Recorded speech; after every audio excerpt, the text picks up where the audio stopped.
తల్లిదండ్రుల విషయంలో ఏం చేయాలి అని శాస్త్రం చెబుతోంది అంటే, దురదృష్టవశాత్తు వారు స్వర్గానికి వెళితే అప్పుడు కూడా కులానికి ఒక రకంగా ఆచారాలు ఉంటాయి, కానీ మొత్తం మీద 10 రోజుల పాటు ఏదో రకమైన కర్మకాండ ఉంటుంది.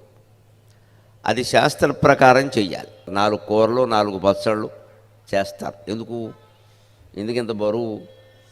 ఎందుకంటే వారికి ఏదో ఇష్టం, ఆ పైన తినేవాడికి ఏదో ఇష్టం, వారికి ఇష్టమైంది వీరికి ఇష్టం అవ్వాలనే ఉంది.